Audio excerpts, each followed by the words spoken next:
উন্নত চিকিৎসা নিতে লন্ডনের পথে রয়েছেন বিএনপি চেয়ারপারসন বেগম খালেদা জিয়া। মঙ্গলবার রাত 12টার কিছুক্ষণ আগে বিমানবন্দর ত্যাগ করে এয়ার অ্যাম্বুলেন্স। এর আগে রাত 8:15টার দিকে গুলশানের বাসভবন থেকে বিমানবন্দরের উদ্দেশ্যে রওনা হন খালেদা জিয়া। তাকে বিদায় জানাতে বিমানবন্দর সড়কে ভিড় করেন বিপুল নেতাকর্মী। বিমানবন্দরের পথে যাত্রা শুরুর ঠিক আগে এভাবেই সবাইকে হাত নেড়ে শুভেচ্ছা জানান বিএনপি চেয়ারপারসন বেগম খালেদা জিয়া। এ সময় তার সুস্থতা কামনা করেন বিএনপির কেন্দ্রীয় নেতারা। প্রত্যাশা তো আমরা করি ছেলে মা 7 বছর পর লন্ডনে দেখা হবে, ইনশাল্লাহ উনি সুস্থ হবেন। ছেলেকে হাতে করে এনে জনগণের কাছে উনি বুঝিয়ে দিবেন যে আমার পরেই আমার ছেলে। উন্নত চিকিৎসার জন্য বিদেশ যাচ্ছেন। আমি মনে করি বাংলাদেশের 18 কোটি মানুষ ম্যাডামকে দোয়া করছেন। ইনশাল্লাহ অতি দ্রুতই উন্নত চিকিৎসার শেষে পরিপূর্ণ সুস্থ হয়ে দেশে ফিরবেন। খালেদা জিয়াকে বিদায় জানাতে গুলশানের বাসভবনের সামনে তৈরি হয় দলীয় নেতাকর্মীদের ভিড়। এতে গুলশান ছাড়তেই খালেদা জিয়ার গাড়ি বহরের বেশ কিছুক্ষণ সময় লাগে। একই অবস্থা তৈরি হয় বনানী আর বিমানবন্দর সড়কেও। এসব কারণে 7.5 কিলোমিটার পথ পাড়ি দিতে গাড়ি বহরের সময় লাগে 2.5 ঘন্টারও বেশি। রাত 11টার দিকে বিমানবন্দরে পৌঁছান বিএনপি চেয়ারপারসন বেগম খালেদা জিয়া। তার সঙ্গে রয়েছেন মেডিকেল বোর্ডের 6 চিকিৎসক, প্রয়াত আরাফাত রহমান কোকোর স্ত্রী শর্মিলা রহমান সহ 15 জন। বুধবার লন্ডনের হিথ্রো এয়ারপোর্টে অবতরণের কথা রয়েছে খালেদা জিয়াকে বহনকারী বিমানের। এয়ারপোর্ট থেকেই তাকে নেওয়া হবে লন্ডন ক্লিনিকে। Jahanara Parvin, independent news, Dhaka. শাহজালাল আন্তর্জাতিক বিমানবন্দরে যাওয়ার পথে নেতাকর্মীদের শুভেচ্ছা ও ভালোবাসায় সিক্ত হলেন বিএনপি চেয়ারপারসন। তার গুলশানের বাসভবন থেকে বিমানবন্দর পর্যন্ত ছিল নেতাকর্মীদের ঢল। রাস্তার দুই পাশে দাঁড়িয়ে বিভিন্ন স্লোগান দিয়ে নেত্রীকে বিদায় জানান তারা। মঙ্গলবার রাত 8:15 হাজারো নেতাকর্মীর ঢল নামে বিএনপি চেয়ারপারসন বেগম খালেদা জিয়ার গাড়িবহরকে কেন্দ্র করে। গুলশান থেকে কাকুলি হয়ে বনানী, খিলক্ষেত থেকে শাহজালাল আন্তর্জাতিক বিমানবন্দর, পুরো রাস্তায় অবস্থান নেয় নেতাকর্মীরা। উদ্দেশ্য বিএনপি চেয়ারপারসনকে এক নজর দেখা। আমরা 5টার থেকে এখানে ওয়েট করতেছি, সন্ধ্যা 5টা থেকে আর কি। বেগম খালেদা জিয়া চিকিৎসার জন্য যাচ্ছে, এই জন্য আমরা এখানে তার জন্য অপেক্ষা করছি। আমরা ওনাকে বিদায় দেওয়ার জন্য আজকে এখানে উপস্থিত হয়েছি। গণতন্ত্রের মানুষ কন্যা বেগম খালেদা জিয়ার সুচিকিৎসা ব্যবস্থা হয়েছে দীর্ঘদিন লড়াই সংগ্রামের পরে। আমরা তার এখান থেকে সুস্থ শরীরে বিদায় করার জন্য আমরা এখানে অপেক্ষা করতেছি। ফ্যাসিবাদের কবল থেকে মুক্ত হয়েছেন খালেদা জিয়া। শত বাধা পেরিয়ে চিকিৎসার জন্য বিদেশ গেলেন। এতে আবেগতাড়িত নেতাকর্মীরা। নেত্রীকে দেখার জন্য আসছি আমরা সবাই, তাকে বিদায় দেওয়ার জন্য। সে যেন সুস্বাস্থ্য কামনা করে, মানে ট্রিটমেন্ট শেষ করে যেন দেশে ফিরে আসতে পারে। সুস্থতার জন্য যে উদ্দেশ্যে যাচ্ছে এবং বাংলাদেশে জানি সে উদ্দেশ্যে আবার সফল করে ফিরে আসতে পারে, এই দোয়াই কামনা করছি। যেন সুস্থ হয়ে বাংলাদেশে ফিরে আসতে পারে, ইনশাল্লাহ নির্বাচন করে বাংলাদেশের প্রধানমন্ত্রী হয়ে আবার যেন প্রধানমন্ত্রী হতে পারে, সেই দোয়া কামনা করছি। উনি বিগত 17 বছর বিদেশে চিকিৎসা পাননি। এই উদ্দেশ্যে আজ আমরা স্বাধীনভাবে তাকে নিয়ে যাচ্ছি বিদেশি চিকিৎসা করার জন্য। নেতাকর্মীদের ভালোবাসায় সিক্ত হয়ে লন্ডন গেলেন খালেদা জিয়া। পুরো রাস্তা জুড়ে ছিল আইন শৃঙ্খলা বাহিনীর কড়া নিরাপত্তা। রেজওয়ানুল হক, ইন্ডিপেন্ডেন্ট নিউজ, ঢাকা। দেশ ও গণতন্ত্র রক্ষায় সবাইকে ঐক্যবদ্ধ থাকার আহ্বান জানিয়েছেন বিএনপি চেয়ারপারসন বেগম খালেদা জিয়া। পাশাপাশি নিজের সুস্থতার জন্য দেশবাসীর কাছে দোয়া চেয়েছেন তিনি। মঙ্গলবার রাতে শাহজালাল আন্তর্জাতিক বিমানবন্দরে বিএনপি চেয়ারপারসনকে বিদায় জানিয়ে দলটির মহাসচিব মির্জা ফখরুল ইসলাম আলমগীর এসব কথা বলেন। তিনি চিকিৎসার জন্য লন্ডনে গেছেন, এটা আল্লাহর কাছে শুকরিয়া জানাচ্ছি। একই সঙ্গে আমরা আশা করছি যে সুচিকিৎসা করে দেশনেত্রী বেগম খালেদা জিয়া আবার দেশের মানুষের কাছে ফিরে আসবেন। যাওয়ার সময়ে তিনি আবারও বলেছেন যে আপনি সকলকে বলবেন গণমাধ্যমের মাধ্যমে দেশবাসীকে যে তারা যেন আমার জন্য দোয়া করেন। বিএনপি চেয়ারপারসন বেগম খালেদা জিয়াকে লন্ডনের হিথ্রো বিমানবন্দরে নিতে আসবেন দলের ভারপ্রাপ্ত চেয়ারম্যান তারেক রহমান। 7 বছর পর দেখা হতে যাচ্ছে মা ছেলের। খালেদা জিয়াকে আপাতত লন্ডন ক্লিনিকে ভর্তি করা হবে। সেখানে কিছুদিন চিকিৎসার পর যুক্তরাষ্ট্রের মেরিল্যান্ডে জনস হপকিন্স বিশ্ববিদ্যালয় হাসপাতালে তার চিকিৎসা নেওয়ার কথা রয়েছে। 2007 সালে এক একাদশ প্রেক্ষাপটে রাজনৈতিক প্রতিহিংসার শিকার হয়ে অসুস্থ অবস্থায় উন্নত চিকিৎসার জন্য লন্ডন যান তারেক রহমান। এরপর থেকেই সেখানে অবস্থান করছেন তিনি। এরপর আওয়ামী লীগ সরকার ক্ষমতায় আসার পর একাধিক মামলায় সাজা দেয়া হয় খালেদা জিয়াকে। তাকে কারাগারে রাখা হয় 2 বছর। এ সময় অসুস্থ হয়ে পড়লে তাকে কয়েক দফা হাসপাতালে ভর্তি করা হয়। Khaleda Zia liver cirrhosis, kidney, heart, diabetes, arthritis সহ নানা শারীরিক অসুস্থতার মাত্রা বাড়তে থাকলে তাকে কয়েক দফা আইসিইউতে ভর্তি করা হয়। চিকিৎসকদের পরামর্শে উন্নত চিকিৎসার জন্য বিদেশে নেয়ার চেষ্টা করেও আওয়ামী লীগ সরকারের অনুমতি পাননি তিনি। কয়েক দফা পরিবারের পক্ষ থেকে বিদেশে যাওয়ার আবেদন করা হয়, তবে অনুমতি মেলেনি। অবশেষে ছাত্র জনতার গণ অভ্যুত্থানের মুখে হাসিনা সরকারের পতনের পর মুক্তি পান খালেদা জিয়া। উন্নত চিকিৎসার জন্য কাতারের আমিরের পাঠানো বিশেষ এয়ার অ্যাম্বুলেন্সে যাচ্ছেন লন্ডনে। সেখানে 7 বছর পর তার দেখা হবে তারেক রহমানের সঙ্গে। এর আগে 2017 সালে চিকিৎসার জন্য লন্ডনে গিয়েছিলেন তিনি। খালেদা জিয়াকে লন্ডনের হিথ্রো বিমানবন্দরে নিতে আসবেন তারেক রহমান ও তার স্ত্রী ডাক্তার জোবায়েদা রহমান। বিএনপি নেতারা বলছেন, মা ছেলের দীর্ঘ কাঙ্ক্ষিত সাক্ষাতে দেশ দল ছাড়াও ভবিষ্যতের রাজনীতি নিয়ে অনেক কথাবার্তা হতে পারে। তাদের প্রত্যাশা চিকিৎসা শেষে সুস্থ হয়ে দ্রুত দেশে ফিরবেন তিনি। Nure Alam, independent news, Dhaka. Zia orphanage trust দুর্নীতি মামলায় খালেদা জিয়ার কারাদণ্ডের বিরুদ্ধে দ্বিতীয় দিনের মতো আপিল শুনানি হবে আজ। জিয়া অরফানেজ ট্রাস্টে 1 টাকাও আত্মসাৎ হয়নি এবং প্রমাণ ছাড়াই কেবল অনুমানের ভিত্তিতে খালেদা জিয়াকে 10 বছরের সাজা দেওয়া হয় বলে মঙ্গলবার আপিল বিভাগে তুলে ধরেন তার আইনজীবীরা। মঙ্গলবার সকাল 10টার দিকে প্রধান বিচারপতি সৈয়দ রিফাত আহমেদের নেতৃত্বে 5 সদস্যের আপিল বেঞ্চের এই শুনানি শুরু হয়। এর আগে 11 নভেম্বর খালেদা জিয়াকে আপিলের অনুমতি দিয়ে হাইকোর্টের দেয়া 10 বছরের সাজা স্থগিত করে আপিল বিভাগ। পরে খালেদা জিয়া আপিল করেন। দুদকের করা এই মামলায় 2018 সালের ফেব্রুয়ারিতে বিচারিক আদালত খালেদা জিয়াকে 5 বছরের সাজা দেয়।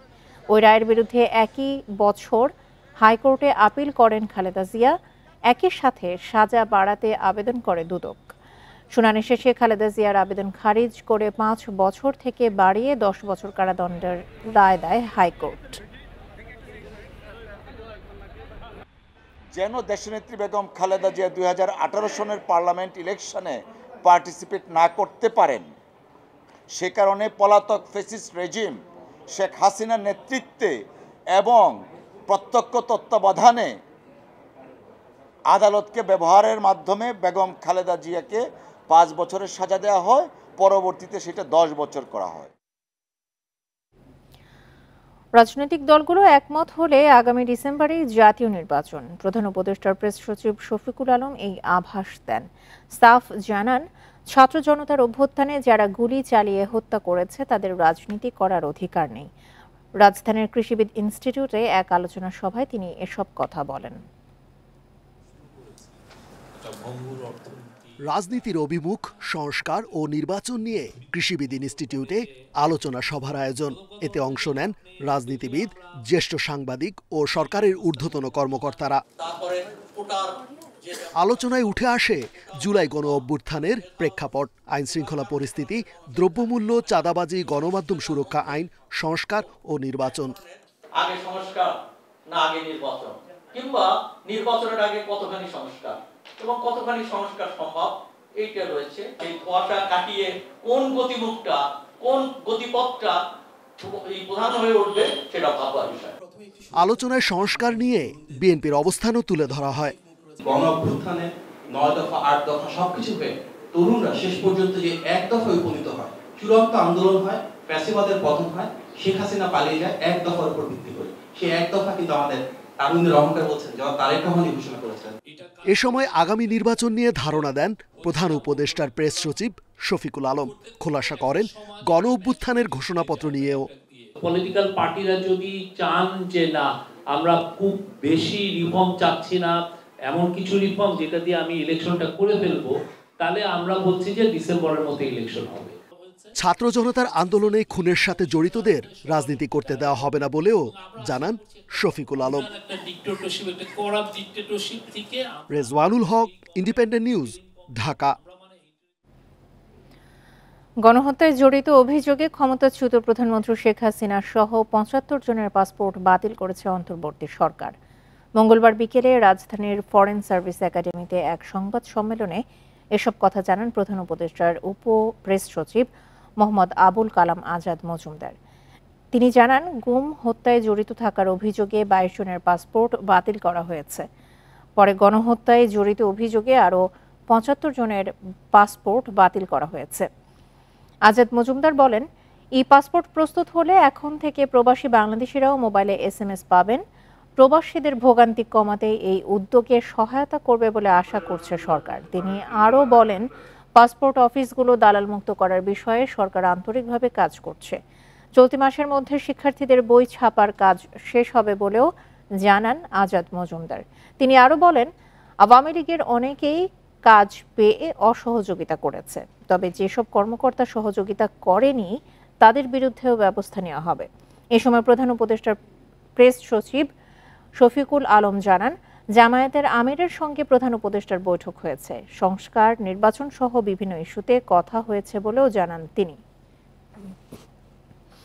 যারা গুমের সাথে সম্পৃক্ত এরকম অভিযোগে পাসপোর্ট বাতিল করা হয়েছে ২২ জনের, এবং জুলাই হত্যাকাণ্ডের সাথে সম্পৃক্ত বা জুলাই হত্যাকাণ্ডের দায়ে অভিযুক্ত এমন ৭৫ জনের পাসপোর্ট বাতিল করা হয়েছে। অবৈধ সম্পদের অভিযোগে আওয়ামী লীগের সাবেক ২ MP ও পুলিশের এক উপকমিশনারের বিরুদ্ধে মামলা করেছে দুদক। এছাড়া সাবেক প্রধানমন্ত্রীর প্রেস সচিব নাইমুল ইসলাম খানের দুর্নীতির অনুসন্ধান শুরু করেছে সংস্থাটি। মঙ্গলবার রাজধানীর সেগুনবাগিচার প্রধান কার্যালয়ে এসব তথ্য দেন দুদক মহাপরিচালক আক্তার হোসেন। ছিলেন সাবেক প্রধানমন্ত্রী শেখ হাসিনার ব্যক্তিগত সহকারী। এরপর মাগুরা ১ আসনের সংসদ সদস্য হন সাইফুজ্জামান শেখর। তার প্রায় ১ কোটি ৮০ লাখ টাকার এবং তার স্ত্রী সিমান রহমানের ১ কোটি ১৬ লাখ টাকার জ্ঞাত আয় বহির্ভূত সম্পদের তথ্য পাওয়া গেছে। এছাড়া গাইবান্ধার সাবেক MP আবুল কালাম আজাদের ৬ কোটি টাকার অবৈধ সম্পদ অর্জনের অভিযোগ মিলেছে। সাবেক ২ MP ও তাদের স্ত্রীদের বিরুদ্ধে মামলা করেছে দুদক। দুর্নীতি দমন কমিশন আইন ২০০৪-এর ২৭-১, দুর্নীতি প্রতিরোধ আইন ১৯৪৭-এর ৫-২ এবং মানি লন্ডারিং প্রতিরোধ আইন ২০১২-এর ৪-২ এবং ৪-৩ ধারায় একটি মামলা রুজুর সিদ্ধান্ত গৃহীত হয়েছে। এদিকে সাবেক প্রধানমন্ত্রীর প্রেস সচিব নাইমুল ইসলাম খানের বিরুদ্ধে দুর্নীতির অনুসন্ধান শুরু করেছে দুদক। তার বিরুদ্ধে ১৬৩টি ব্যাংক হিসেবে ৩৮৬ কোটি টাকার সন্দেহজনক লেনদেনের অভিযোগ। এছাড়া ১ কোটি ৪ লাখ টাকার অবৈধ সম্পদ অর্জনের অভিযোগে চট্টগ্রামের সাবেক উপকমিশনার মোহাম্মদ শাহজাহানের বিরুদ্ধে মামলা করেছে দুদক। প্রাপ্ত অর্থ সম্পত্তির অবৈধ উৎস গোপন বা আড়াল করার উদ্দেশ্যে স্থানান্তর, রূপান্তর এবং হস্তান্তরের দায়ে দুর্নীতি দমন কমিশন আইন ২০০৪-এর ২৭-১, মানি লন্ডারিং প্রতিরোধ আইন ২০১২-এর ৪-২ ও ৪-৩ এবং দুর্নীতি প্রতিরোধ আইন ১৯৪৭-এর ৫-২ ধারায় একটি মামলা রুজুর সিদ্ধান্ত গৃহীত হয়েছে। তিনি আরও জানান, সরকারি কর্মচারীদের দ্বৈত নাগরিকত্বের তথ্য চেয়ে সব মন্ত্রণালয়ে চিঠি দেয়া হয়েছে। খারাপ হিসেবে চিহ্নিত করি। রিশাদ হুদা, ইন্ডিপেন্ডেন্ট নিউজ, ঢাকা। পদ্মা ব্যাংকের সাবেক চেয়ারম্যান চৌধুরী নাফিজ শরাফত তার স্ত্রী ও ছেলের নামে থাকা ২২টি ফ্ল্যাট, ২টি বাড়ি সহ সব প্লট ও জমি ক্রোকের আদেশ দিয়েছেন আদালত। দুদকের আবেদনের পরিপ্রেক্ষিতে ঢাকা মহানগরের জ্যেষ্ঠ বিশেষ জজ মোহাম্মদ জাকির হোসেন আজ মঙ্গলবার এই আদেশ দেন। চৌধুরী নাফিজ শরাফত, তার স্ত্রী আঞ্জুমান আরা শহীদ ও ছেলে চৌধুরী রাহিব সাফওয়ান শরাফতের স্থাবর সম্পত্তি ক্রোকের আবেদন করেন দুদকের উপপরিচালক মাসুদুর রহমান। এই আবেদনের সপক্ষে যুক্তি তুলে ধরেন দুদকের পিপি মাহমুদ হোসেন জাহাঙ্গীর। শুনানি নিয়ে আদালত তাদের নামে থাকা বাড়ি, ফ্ল্যাট, প্লট ও জমি ক্রোকের আদেশ দেন। দুদকের পক্ষ থেকে আদালতকে লিখিতভাবে জানানো হয়েছে, চৌধুরী নাফিস শরাফত গ্রাহকের সঙ্গে প্রতারণা ও ক্ষমতার অপব্যবহার করে 887 কোটি টাকা আত্মসাৎ করেছেন বলে অভিযোগ রয়েছে। সেই অভিযোগ অনুসন্ধান করছে দুদক। এছাড়া এই চৌধুরী নাফিস শরাফত তার স্ত্রী ও ছেলের নামে দেশের বিভিন্ন স্থানে স্থাবর সম্পত্তির তথ্য পাওয়া গেছে। দুর্নীতির মাধ্যমে এসব সম্পত্তি অর্জন করা হয়েছে বলে দুদক জানতে পেরেছে।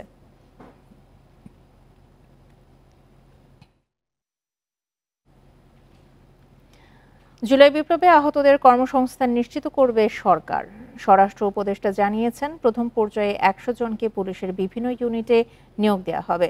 এদিকে গত সরকারের সময় অর্থ পাচারে জড়িতদের নাম সহ প্রতিবেদন দ্রুত দেওয়ার নির্দেশ দিয়েছেন উপদেষ্টা। মঙ্গলবার সকালে এসবি এবং সিআইডি কার্যালয় পরিদর্শন শেষে এসব কথা বলেন জাহাঙ্গীর আলম চৌধুরী। মঙ্গলবার সকালে পুলিশের বিশেষ শাখা এসবির প্রধান কার্যালয় পরিদর্শন করেন স্বরাষ্ট্র উপদেষ্টা। বৈঠক করেন কর্মকর্তাদের সাথে। এরপর যান সিআইডির প্রধান কার্যালয়ে। সাংবাদিকদের উপদেষ্টা জানান, বৈষম্য বিরোধী আন্দোলনে আহতদের পুলিশের বিভিন্ন ইউনিটে চাকরি দেওয়ার পরিকল্পনা করেছে অন্তর্বর্তী সরকার। অলরেডি একটা প্রপোজাল পাঠিয়েছি যে যারা আহত হয়েছে তাদের আমরা কিছু যেন আমরা পুলিশে অ্যাবজর্ব করতে পারি, আমরা তাদের একটা কর্মসংস্থানের জন্য একটা ব্যবস্থা করতে পারি। আমরা একটা প্রপোজাল পাঠাইছি, হয়তো ইসে যদি রাজি হলে আমরা আর সংখ্যাটা পেলে আমরা ওই ইসে, যেহেতু এক একজনের তো এক এক রকমের সমস্যা। উপদেষ্টা জানান, আওয়ামী লীগ সরকারের সময় বড় সমস্যা ছিল অর্থ পাচার। কত টাকা পাচার হয়েছে ও এর সাথে কারা জড়িত ছিল সেই বিষয়ে দ্রুত প্রতিবেদন দিতে সিআইডিকে নির্দেশ দেওয়া হয়েছে। মানি লন্ডারিংটা আমাকে সবচেয়ে বেশি হয়েছে, এটা নিয়ে আমি বলছি তারা যত তাড়াতাড়ি রিপোর্টটা দিতে পারে। এখন হলে যদি তারা ইনভেস্টিগেশনে করে সময় ক্ষেপণ করে কোনো লাভ নেই। আমি একটা রিপোর্ট চাই যে কারা কারা এটার সাথে জড়িত। এখন আমি ওই যদি ইনভেস্টিগেশন করতে আমার 1.5-2 বছর 3 বছর চলে যায়, ওইটার তো কোনো কার্যকরিতাই থাকে না সেই সময়। উপদেষ্টা আরও জানান, যানজট নিরসন স্বরাষ্ট্র মন্ত্রণালয়ের একার দায়িত্ব না, সংশ্লিষ্ট সবাইকে একযোগে কাজ করতে হবে। প্রায় 400 শিক্ষার্থী এখন সড়কে কাজ করছে।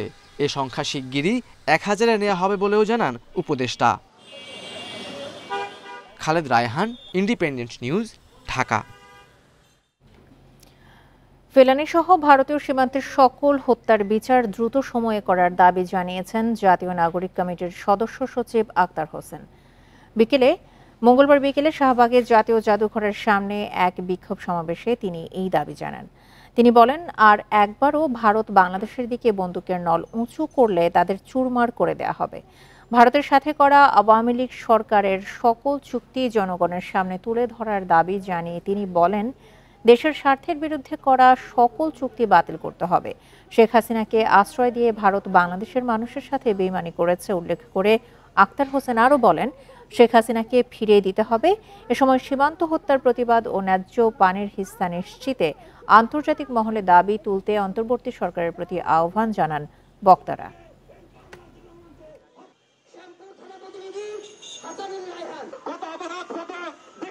আর একবারও যদি বাংলাদেশের মানুষের দিকে আপনাদের বন্দুক উঁচিয়ে ধরেন, ওই বন্দুকের নল বাংলাদেশের মানুষ ভেঙে চুরমার করে দেবে। সীমান্ত হত্যার প্রতিবাদে আন্তর্জাতিক অঙ্গনে বাংলাদেশের পক্ষ থেকে সর্বোচ্চ ব্যবস্থা গ্রহণ করবে।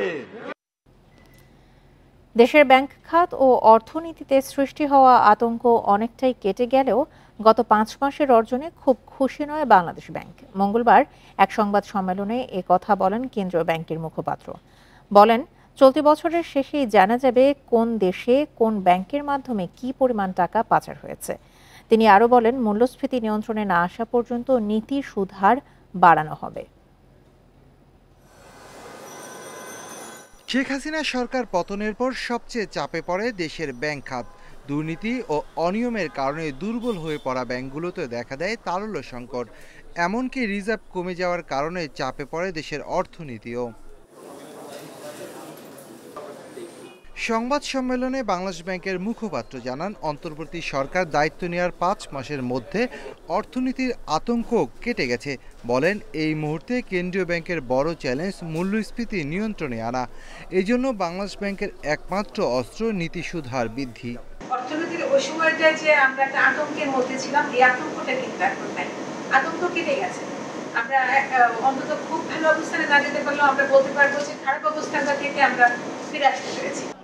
ডলারের বিনিময় হার বাজার ভিত্তিক করার প্রক্রিয়া চলমান আছে বলেও জানান কেন্দ্রীয় ব্যাংকের মুখপাত্র। বলেন, দুর্বল ব্যাংকগুলোর প্রকৃত চিত্র খতিয়ে দেখতে নিরীক্ষা শুরু হয়েছে, তবে জনবল সংকট থাকায় অন্যান্য ব্যাংকে এ কার্যক্রম শুরু করা যায়নি। বড় ব্যাংকটার কথা বলছেন, সেই বড় ব্যাংকটাকে হাত দেবার মতো এই পরিমাণ রিসোর্স আমাদের হাতে ছিল না। আমরা আগে অভিজ্ঞতা নিতে চাই, দুটা কারণ হচ্ছে যে একটা আমাদের রিসোর্সের অভাব, দুই নম্বর হচ্ছে যে আমরা আসলে অভিজ্ঞতারও তো অভাব আছে, আমরা ছোটগুলো দিয়ে অভিজ্ঞতা নিতে চাচ্ছি। মুখপাত্র জানান, কোন ব্যাংকের মাধ্যমে কি পরিমাণ টাকা কোন দেশে পাচার হয়েছে চলতি বছরের শেষ নাগাদ সে বিষয়ে স্পষ্ট জানা যাবে। অর্থ ফেরত আনতে নির্ধারিত সংস্থাগুলো কাজ করছে বলেও জানান তিনি। Shafil Alam Sujon, Independent news, Dhaka.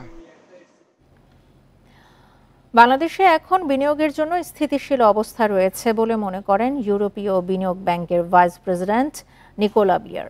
পররাষ্ট্র উপদেষ্টার সঙ্গে বৈঠক শেষে ব্রিফিংয়ে তিনি বলেন, নির্বাচন ও ক্ষমতার পালাবদলের বিষয়টি নির্ভর করে বাংলাদেশের জনগণের ওপর।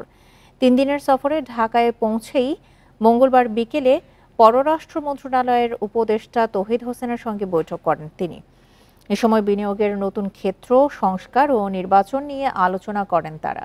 বৈঠক শেষে ইউরোপীয় বিনিয়োগ ব্যাংকের ভাইস প্রেসিডেন্ট বলেন, এই অঞ্চলে বাংলাদেশকে শক্তিশালী করতে ইউরোপীয় ইউনিয়ন কাজ করছে। বিনিয়োগের মাধ্যমে অন্তর্বর্তী সরকারের সংস্কার পরিকল্পনা বাস্তবায়নে তারা পাশে থাকতে চান বলেও মন্তব্য করেন নিকোলা বিয়ার। সফরকালে প্রধান উপদেষ্টার সঙ্গে সৌজন্য সাক্ষাৎ ছাড়াও একাধিক উপদেষ্টা ও বাংলাদেশ ব্যাংকের গভর্নরের সঙ্গে বৈঠক করবেন তিনি। বাংলাদেশে বিনিয়োগের স্থিতিশীল পরিবেশ রয়েছে। জ্বালানি, নিরাপদ পানি ও স্যানিটেশন সহ নতুন খাতে বিনিয়োগে আগ্রহী আমরা। সেই সম্ভাবনাগুলো খতিয়ে দেখার জন্য এসেছি। এদেশে কবে নির্বাচন হবে তা ঠিক করবে জনগণ। তাদের মতামতই হবে ক্ষমতার পালাবদল। শীতে দেশের বিভিন্ন জেলায় আশঙ্কাজনক হারে বেড়েছে শ্বাসকষ্ট, নিউমোনিয়া ও ডায়রিয়ার প্রকোপ। বিশেষ করে শিশু ও বয়স্করা আক্রান্ত হচ্ছে বেশি। রোগীর চাপ সামলাতে হিমশিম অবস্থা হাসপাতালগুলোতে।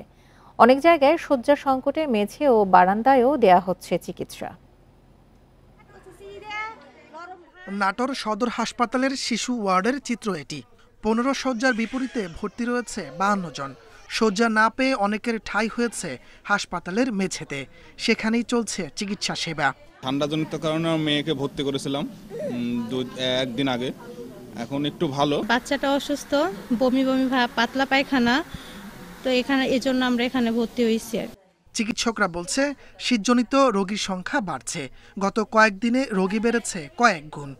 যাদের অ্যাজমা আছে আগে থেকেই, যাদের শ্বাসকষ্ট, নিউমোনিয়া ইত্যাদি রোগ আগে থেকেই নোন কেস, জানা কেস, তাদেরকে আমি বলবো আগে থেকেই ডাক্তারের পরামর্শ নিয়ে সেই মোতাবেক চলার জন্য। একই পরিস্থিতি লক্ষ্মীপুর সদর হাসপাতালেও। গড়ে প্রতিদিন 35 থেকে 40 জন শিশু ভর্তি হচ্ছে হাসপাতালে। গত 1 সপ্তাহে চিকিৎসা নিয়েছেন 80 জন।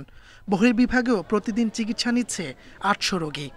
বারিন্দাতে অনেক রোগী, আমরা হাঁটাচলা করতে পারতেছি না, রোগীরা অনেক ভোগান্তিতে পড়ে। প্রতিদিনই প্রায় শিশু বিভাগে 70 থেকে 80 জন গড়ে রোগী ভর্তি থাকে।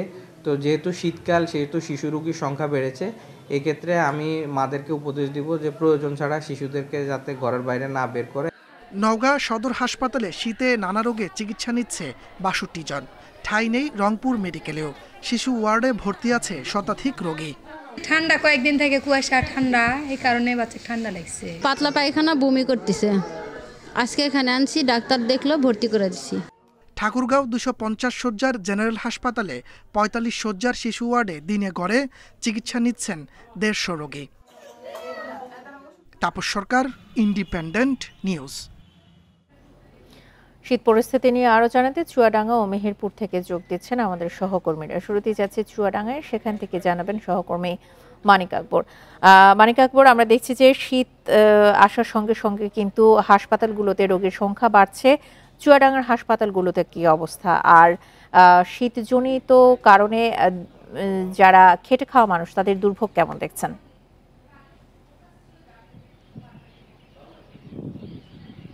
শীতজনিত কারণে খেটে খাওয়া মানুষদের দুর্ভোগ খুব বেশি। তার কারণ যতই শীত থাকুক, কাজের সন্ধানে তাদের শহরে আসতে হয় বাড়ি থেকে বের হয়ে। তো তারা বলছেন যে তারা পর্যাপ্ত কাজ পাচ্ছেন না, ভ্যান চালক, রিক্সা চালকরা যাত্রী পাচ্ছেন না, কারণ কখনো কখনো শহরে মানুষের সংখ্যা কমে যাচ্ছে। বিশেষ করে সকালে এবং সন্ধ্যার পর খুব বেশি লোকজন থাকছে না। শীতের কারণেই মূলত মানুষ দ্রুত ঘরে ফিরে যাচ্ছে, আবার সকালের দিকে বের হচ্ছে দেরি করে। আর শীতজনিত রোগবালাই বেড়েছে হাসপাতালগুলোতে। চুয়াডাঙ্গা সদর হাসপাতাল ছাড়াও চুয়াডাঙ্গার উপজেলা স্বাস্থ্য কমপ্লেক্সগুলোতে রোগীর চাপ বেশি। বিশেষ করে নিউমোনিয়া এবং ডায়রিয়ায় আক্রান্ত হয়ে রোগীরা হাসপাতালে এসে ভর্তি হচ্ছে। বয়স্করা শ্বাসকষ্ট নিয়ে হাসপাতালে আসছেন। তো চিকিৎসকরা বলছেন যেহেতু রোগীর চাপ বেশি, সে কারণে সামাল দেওয়া কষ্টকর হয়ে পড়ছে। আর চিকিৎসকরা একটি পরামর্শ দিচ্ছেন, সেটা হচ্ছে এই সময়টা শিশুদের প্রতি যত্নশীল হতে হবে, কোনো ক্রমেই তাদের যাতে ঠান্ডা না লাগে সে ব্যাপারে সতর্ক থাকতে হবে। আর দীর্ঘ সময় আগের রান্না করা কোনো খাবার না খাইয়ে টাটকা খাবার খাওয়াতে হবে। এই সতর্কতা অবলম্বন করলেই শিশুকে সুরক্ষা দেওয়া সম্ভব হবে এবং তারা রোগাক্রান্ত হবে না। একইভাবে বয়স্কদেরও প্রয়োজন ছাড়া ঘরের বাইরে না আসার পরামর্শ দিচ্ছেন চিকিৎসকরা। তো চিকিৎসকরা বলছেন যে যদি কোনো কারণে কেউ বেশি অসুস্থ হয়ে পড়েন, দ্রুত তাকে হাসপাতালে আসতে হবে। অনেক ক্ষেত্রে দেখা যায় যে রোগী দেরি করে আসার কারণে তার সুস্থ হতে সময় বেশি লেগে যায়। তো আজকে সকালের প্রেক্ষাপটটা বলি। আজকে সকাল থেকে সূর্য দেখা যায়নি, হিমেল বাতাস আছে, যে কারণে শীতের প্রকোপটা বেশি। মাঝে মধ্যে কখনো কখনো আলো ঝিলিক মারলেও সেটা ক্ষণস্থায়ী, খুব স্বল্প সময়ের জন্য তা থাকছে। বেশিরভাগ সময় মেঘে ঢাকা থাকছে সূর্য, সাথে বাতাস থাকায় মানুষকে কষ্ট পেতে হচ্ছে শীতে। মানিক আকবর, আপনি আমাদের সঙ্গে থাকুন। এবার আমরা যাচ্ছি মেহেরপুরে, সেখান থেকে জানাবেন আমাদের সহকর্মী রাজিবুল হক। রাজিবুল, আমরা পার্শ্ববর্তী জেলা চুয়াডাঙ্গার তথ্য শুনছিলাম মানিক আকবরের কাছে। মেহেরপুরের কি অবস্থা দেখতে পাচ্ছেন? হাসপাতালগুলোতে কি কোনো শয্যা সংকট রয়েছে কিনা, আর চিকিৎসকরা কি পরামর্শ দিচ্ছেন? দক্ষিণাঞ্চলের একেবারে শেষ জেলা, ভারত সীমান্ত ঘেঁষা মেহেরপুর জেলায়। মেহেরপুরের জেলায় কিন্তু শীতের তীব্রতা এইবারে চলতি মৌসুমে শীতের শুরু থেকেই কিন্তু মেহেরপুরের শীতের তীব্রতা অনেকটাই বেশি ছিল। আজকে চুয়াডাঙ্গা আবহাওয়া অফিস যে তথ্য দিয়েছে সেটা হলো তাদের সকাল 6টায় এবং 9টায় এই অঞ্চলের সর্বনিম্ন তাপমাত্রা রেকর্ড করে 14.5 ডিগ্রি সেলসিয়াস। অর্থাৎ তাপমাত্রা অনেক বেশি থাকলেও গতকাল রাত থেকে যে বাতাস হয়েছে, মৃদু বাতাস না, বাতাসটা একটু মাঝারি ধরনের যে বাতাস হচ্ছে, এই বাতাসের কারণে কিন্তু শীতের তীব্রতা কয়েক গুণ বেশি বৃদ্ধি পেয়েছে। অর্থাৎ তাপমাত্রার সাথে কিন্তু শীতের কোন তীব্রতার পার্থক্য অনেকটাই বেশি, কারণ যে বাতাস হচ্ছে এই বাতাসের কারণে স্বাভাবিক যে চলাচল সেটি মূলত ব্যাহত হচ্ছে, কারণ বাতাসের গতিটা অনেকটাই বেশি। এই কারণে শীতে যে মানুষের যে দুর্ভোগ, সেটি মূলত সবচেয়ে বেশি দুর্ভোগ পড়েছে নিম্ন শ্রমজীবী বা কর্মজীবী মানুষ, যারা দিনমজুর শ্রমিক বা ভ্যান চালক আছে, এরা সবথেকে বেশি দুর্ভোগের মধ্যে পড়েছে। আর হাসপাতালগুলো বলতে মেহেরপুর জেলার 3টি সরকারি হাসপাতাল সহ মেহেরপুর যে জেনারেল হাসপাতাল আছে, এই জেনারেল হাসপাতালে মূলত শীতের প্রথম থেকেই বিভিন্ন ধরনের রোগ নিয়ে আক্রান্ত হচ্ছে, বিশেষ করে শিশু এবং বয়স্করা। চিকিৎসকদের পরামর্শ হলো যে শীতের সময় শীতের তীব্রতা বেশি হলে বিশেষ করে শিশুদের নিউমোনিয়া, ব্রঙ্কালাইটিস এবং শ্বাসকষ্টজনিত যে রোগগুলো হয়, এইগুলো অতিরিক্ত সময় বাড়তেই থাকে কারণ শীতের প্রভাব কারণে। তো সেই ক্ষেত্রে যত দ্রুত সম্ভব, যদি কোনো শিশু এই ধরনের রোগে আক্রান্ত হয়, সেই ক্ষেত্রে যত দ্রুত সম্ভব নিকটস্থ যেসব সরকারি স্বাস্থ্যসেবা বা হাসপাতালগুলো আছে সেখানে দ্রুত তাদেরকে নেওয়া এবং চিকিৎসা দেওয়া। এছাড়াও বয়স্করা বিশেষ করে অ্যাজমা সমস্যা বেশি হয়, কারণ শীতের কারণে অ্যাজমার রোগের প্রকোপ বেশি বৃদ্ধি পায়। সেক্ষেত্রে চিকিৎসকরাও তাদেরকে বলা হচ্ছে বয়স্ক যারা আছে তারা সাবধানে চলাফেরা করবেন, শীতের যতটা রৌদ্রের উজ্জ্বল আবহাওয়া না বেরোনো পর্যন্ত ঘর থেকে না বেরোনো, এবং যদি প্রয়োজনে বের হতে হয় সেক্ষেত্রে গরম কাপড় ব্যবহার করতে হবে। তবে হাসপাতালগুলোতে আগের তুলনায় শীতজনিত রোগীর সংখ্যা অনেকটাই বেশি বৃদ্ধি পেয়েছে। শীত পরিস্থিতির সবশেষ তথ্য নিয়ে চুয়াডাঙ্গা এবং মেহেরপুর থেকে জানাচ্ছিলেন আমাদের সহকর্মীরা। ইঁদুরমারার গ্যাস ট্যাবলেট বা অ্যালুমিনিয়াম ফসফাইডের অতিরিক্ত ব্যবহারের কারণে কামরাঙ্গীর চরে মারা গেছে 2 শ্রমিক। খোলা বাজারে এই সব ট্যাবলেট সহজলভ্য হওয়ায় প্রতি বছরই প্রাণহানি ঘটছে বলছেন বিশেষজ্ঞরা। গ্যাস ট্যাবলেট ব্যবহারের পরিমাপ সম্পর্কে প্যাকেটের গায়ে লেখা না থাকায় প্রায়ই অসুস্থ হচ্ছেন ব্যবহারকারীরা। 2024 সালের জুনে রাজধানীর বসুন্ধরা এলাকায় গ্যাস ট্যাবলেট বা অ্যালুমিনিয়াম ফসফাইড প্রয়োগের পর মারা যায় এক ব্যবসায়ীর 2 সন্তান, যাদের বয়স 15 এবং 9 বছর। এমন ঘটনা ঘটে বগুড়ার শেরপুরেও। গত বছরের জানুয়ারিতে গ্যাস ট্যাবলেটের বিষক্রিয়ায় মারা যায় স্বামী স্ত্রী। সর্বশেষ ঢাকার কামরাঙ্গীরচরে গ্যাস ট্যাবলেটের বিষক্রিয়ায় মারা যায় 2 শ্রমিক। ঘটনাস্থলের ভিডিও ফুটেজে দেখা যায় 20 স্কয়ার ফিটের ঘরে অন্তত 40টি গ্যাস ট্যাবলেট দিয়েছিল তারা। বিষক্রিয়ার তীব্রতা এত বেশি ছিল যে খারাপ লাগার কথা কাউকে জানাতেও পারেনি শ্রমিকরা। ওষুধ দিয়ে মনে হয় ঘুরতে গেছে, মালিককে বলছে যে এখানে ঘুমাইতে না, পরে ওরা মনে হয় ঘুরা রাত্রে আসছে। ছোট ছেলেটার জন্য অনেক মায়া লাগে, ছেলেটার সবসময় দেখি গেটের মধ্যে তা বসে থাকে, ছাদে যায়। সার্ফ করে শুধু হকাররা বেছে না, বিক্রি করে না, হকার থেকে নিই। কত করে? 300 টাকা আছে, 250 টাকা আছে, 200 টাকা আছে। নিহত শ্রমিকদের বয়স 12 ও 21 বছর। পুলিশ বলছে ফুটপাত থেকে ওষুধ কিনেছিল তারা। ঘরে ফ্যান চালানো না থাকায় বিষক্রিয়ার তীব্রতা বেড়েছে। ভিতরতে আটকাই দিয়ে তারা এইটা দিছে আর কি, ওষুধ দিছে, যার দরুন বেশি বিষক্রিয়া হয়েছে। সার পোকা ওষুধ ভ্যানেও বিক্রি করে, এলাকায় দোকানেও তো পাওয়া যায় সার পোকা ওষুধ, কিন্তু পরিমাণের থেকে অতিরিক্ত পরিমাণ ব্যবহার হয়তো দুর্ঘটনা বেশি। বিশেষজ্ঞরা বলছেন অ্যালুমিনিয়াম ফসফাইড বিষ খোলা বাজারে বিক্রির অনুমতি দেয়াই অপরাধ। একটা ভেজাল সাবস্টেন্স হইতে পারে যেটা হলো হাইলি টক্সিক মানুষের জন্য, সেই কারণে এই ধরনের দুর্ঘটনাগুলো ঘটতে পারে। আর এটা খোলা বাজারে জিনিস না, যে কোনো কেমিক্যালসে বিক্রি করার আগে আপনার লাইসেন্স থাকতে হবে, এবং লাইসেন্স যাদের আছে তারাই শুধু বিক্রি করতে পারবে। বিষক্রিয়া ছাড়া এই ট্যাবলেট ব্যবহার করে আত্মহত্যার প্রবণতাও আশঙ্কাজনকভাবে বেড়েছে। Arafatur Rahman, independent news, Dhaka. গত 5 বছর ধরে পটুয়াখালীর মহিপুরে ঝুঁকিপূর্ণ সেতু দিয়েই চলাচল করছেন স্থানীয়রা। যে কোনো মুহূর্তে সেতুটি ধসে পড়ে দুর্ঘটনার আশঙ্কা তাদের। যাতায়াত সহজ করতে নতুন সেতু নির্মাণের দাবি জানিয়েছেন এলাকাবাসী। কলাপাড়ার তাহেরপুর ও আজিমপুরে যাতায়াতে 2001 সালে লক্ষ্মীর খালে 63 মিটার দীর্ঘ সেতু নির্মাণ করে এলজিইডি। রক্ষণাবেক্ষণের অভাবে 2019 সালে ধসে পড়ে সেতুর অনেক অংশ। গত 5 বছরেও আর সংস্কার হয়নি সেতুটি। বর্তমানে ভাঙা অংশে নিজেদের উদ্যোগে কাঠের পাটাতন দিয়ে ঝুঁকি নিয়ে যাতায়াত করছেন গ্রামবাসী। আমরা প্রতিদিন এই ব্রিজ থেকে স্কুলে যাই, এই ব্রিজে উঠলেই আমাদের ভয় করে। ভাঙাচোরা ব্রিজ পার হয়ে তারপর আমরা স্কুল যাই, আমাদের অনেক ভয় লাগে। এই ব্রিজটা যদি মেরামত করে দেয় আমাদের অনেক ভালো হয়। গাড়ি ওপার থেকে এপার আসতে অনেক আপনার যে ভোগান্তি শিকার হইতে আছে, আর একজনের সাহায্য নিতে হচ্ছে। সেতু পারাপারে বেশি ঝুঁকিতে রয়েছেন স্কুল শিক্ষার্থী ও বয়স্করা। দুর্ভোগ লাঘবে নতুন সেতু নির্মাণের দাবি এলাকাবাসীর। ব্রিজটা অনেক ভাঙ্গা, এই জন্য গাড়ি নিয়ে ওপার যাইতে পারি না। লোক এই জায়গায় নামাই দিয়ে লোক ওপার হাঁটতে যায়, ব্রিজের উপর দিয়ে আমরা গাড়ি ঘুরাইয়া তারপরে চলে যাই। রাত বিয়াল আমরা যখন হাঁটি তখন ভয় লাগে যে কোন সময় এই ভাঙল থেকে পড়িয়ে যায়।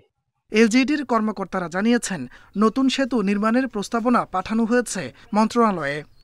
এই ব্রিজটা এবং আরো কিছু ব্রিজ আমরা লিস্ট করে ঝুঁকিপূর্ণ হিসেবে আমরা আমাদের পটুয়াখালী এক্সএন অফিসে স্যারের নিকট প্রেরণ করেছি। তো আশা করি যে পরবর্তীতে আমাদের কোনো প্রকল্প থেকে সেই ব্রিজগুলোকে নতুন করে করা হবে। প্রতিদিন এই সেতুটি ব্যবহার করে কয়েক গ্রামের মানুষ। জনদুর্ভোগ কমাতে দ্রুত পদক্ষেপ নেওয়ার দাবি তাদের। Independent news. তারুণ্যের উৎসব কর্মসূচির অংশ হিসেবে নীলফামারীর শিল্পকলা একাডেমির প্রাঙ্গণে শুরু হওয়া 3 দিনব্যাপী লোকনাট্য সমারোহ ও পিঠা উৎসব শেষ হয়েছে। জেলা প্রশাসন ও জেলা শিল্পকলা একাডেমি এই উৎসবের আয়োজন করে। এর আগে গত শুক্রবার রাতে জেলা প্রশাসন ও জেলা শিল্পকলা একাডেমির আয়োজনে 3 দিনব্যাপী এই উৎসবের উদ্বোধন করেন জেলা প্রশাসক। উৎসবকে ঘিরে 9টি স্টলে স্থান পেয়েছে বাহারি পিঠাপুলি, ভাপা, চিতই, পাটিসাপটা সহ অন্তত 20 রকমের পিঠার স্বাদ নেন উৎসবের আগতরা। লোকনাট্য সমারোহ ও পিঠা উৎসবকে ঘিরে বিভিন্ন বয়সীদের ছিল উপচে পড়া ভিড়। প্রতিদিন বিকেল থেকে শুরু করে রাত 10টা পর্যন্ত দর্শনার্থীদের আনাগোনায় মুখরিত ছিল উৎসব প্রাঙ্গণ। হারিয়ে যাওয়া গ্রামীণ সংস্কৃতি টিকিয়ে রাখতে এমন উদ্যোগের বিকল্প নেই বলে জানিয়েছেন লোকনাট্য শিল্পীরা।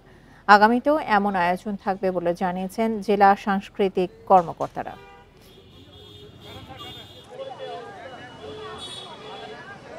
পিঠা উৎসবে আসে এই কেকটা কিনছি, তাই আমাকে ভালো লাগছে। হারিয়ে যাতে না যায় এই জন্য আমরা এগুলোকে ধরে থাকার জন্য পুনরায় চেষ্টা করছি। প্রাচীন যে লোকনাট্য, আমাদের যে নাটকের যে ফর্ম, সেই আদি ফর্মটি আমরা এখানে উপস্থাপন করেছি, যাতে বাঙালির সংস্কৃতি, আমাদের বাংলার যে আদি সংস্কৃতি, এটি হারিয়ে না যায়। আর এ ছিল এখনকার মতো বিরতিহীন ইন্ডিপেন্ডেন্ট সংবাদে। ইন্ডিপেন্ডেন্ট টেলিভিশনের সব খবর আরও বিস্তারিত জানতে চোখ রাখুন ফেসবুক, ইউটিউব এবং এক্সে। ধন্যবাদ সবাইকে। আমন্ত্রণ পরের আয়োজন।